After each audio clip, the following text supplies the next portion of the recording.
Strawberry Frappuccinos and a Black Leather Jacket. Chapter 12. Texts for Two. Written and narrated by Eleanor Rose. Artwork provided by Marlene Bruce. Marinette, what kept you? Tikki asked, standing up from the desk. There was fabric scattered all around the floor and, from the looks of it, she'd let herself into the sticker drawer. You've got a strawberry on your face. Huh? Tikki reached up to her cheek and pulled off a scented sticker. Oh, yeah, I got a little bored, so... Marinette rolled her eyes and smiled at her little helper. If it wasn't for Tikki, she wouldn't be Paris's super secret fashion designer, Ladybug. That's okay, Tikki. I'm the one who's late. Where were you? You're more than an hour late. Well, you know, scatterbrained me. Marinette laughed, pulling at the end of her ponytail. She put her hair up after the windy ride to the bookstore, hoping Adrian wouldn't notice how messy it became. Did you sneak into another lecture? Tikki asked, looking for Marinette's binder. No. Marinette blushed, thinking of how she and her short friend met. Well, you're lucky it was me that caught you last time. It would be horrible for you to run into the president himself. He's like a hawk. I wouldn't wish that moth's temper on anyone. Well, if you hadn't caught me, I wouldn't have become Ladybug. Marinette winked, trying to distract Tikki from asking why she was late again. But my designs are here now, and the customers just sent me their measurements. Are you ready for a late night? I guess I'll have to be, she sighed. But only if your father brings us cookies. Deal. Marinette moved over to the bolts of fabric and selected a few. These are really nice, Tikki. I wasn't sure if we'd be making the costumes for Jagged Stone this evening, so I brought the best quality I had. I can't wait to see the dress you're going to wear. To be honest with you, I'm not going to be wearing a dress. Wait, what? Why? I decided to go to the concert with some friends of mine, so I won't be wearing anything to show off. But what about Ladybug's appearance? Tikki asked. I'm having another girl appear for me. She won't have to say anything. Just, walk the stage, wave, and leave. I've already texted her a few times about it. She's looking forward to it. You don't sound too happy. Marinette sighed and put down the fabric. Don't read too much into it, Tikki. I've just had an interesting day. Sounds like you had your fair share of ups and downs then, huh? I guess you could say that.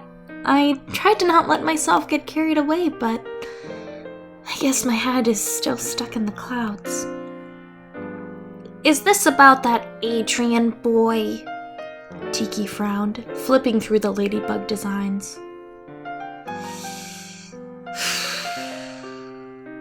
Marinette! It's not my fault! I didn't know it was going to feel like a date! She exclaimed, crossing her arms. Tikki sighed and smiled to herself. Did you have fun? Yes. And no. Why's that?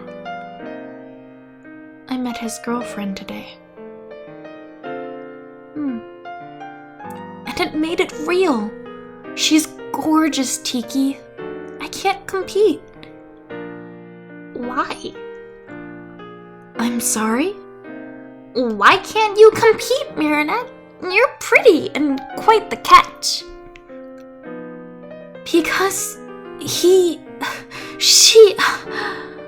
Marinette began, feeling flustered. She got there first? So then she's not better than you, Tikki pointed out. She was just blessed with good timing. Marinette sighed, grateful for her friend's encouragement.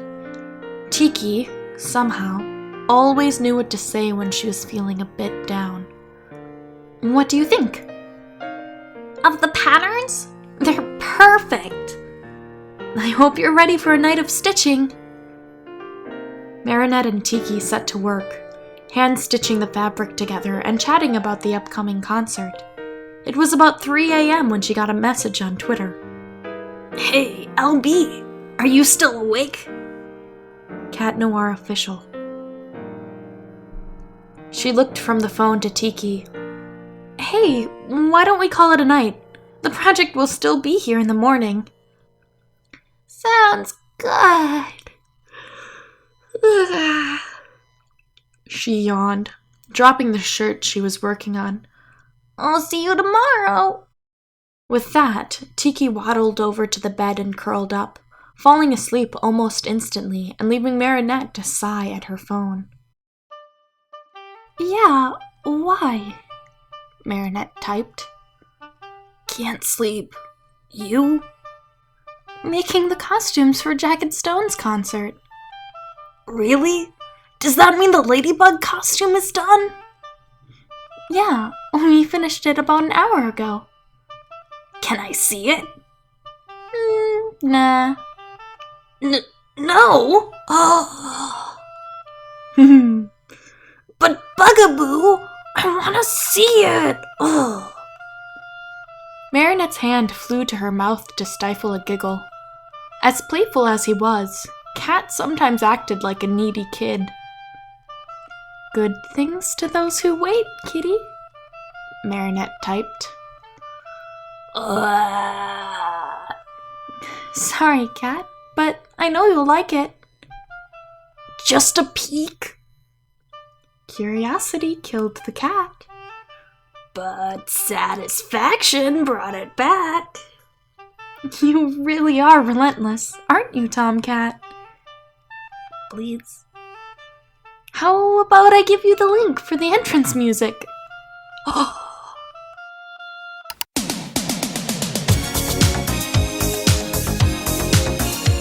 Marinette couldn't refrain from giggling as she waited for Cat's reaction. He was easy to tease, but she never got to troll him like this.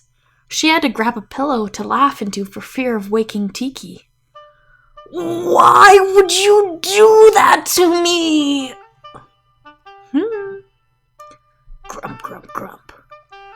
Isn't it a little past your bedtime? My lady, the best things happen after midnight. Really? I thought that's when carriages turn back to pumpkins. Au contraire, mon amour. It is only after midnight that the prince starts pursuing his lady. Well, perhaps someday my prince will come. Until then, I've got alley cats to keep me company. It's time for bed, Cat. I'll talk to you tomorrow. Good night, my lady. Good night, Chaton. Sighing, Marinette plugged her phone in to charge. She had a lot of work to get done tomorrow, as well as meet up with the girl who will take her place on stage. The faux ladybug. She sighed and closed her eyes, hoping sleep would help her forget her problems, if only for a few hours. Although she didn't remember it when she woke up, she dreamt her Chaton picking green apples in an orchard with her. His bike leaned against a tree.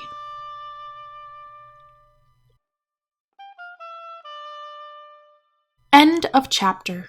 Keep listening for a sneak peek at next week's part. Chapter 13, Sneak Peek. The couple in the corner. Adrien insists that Marinette is a friend. Nino just wants a date, and both of them meet Tom Dupang.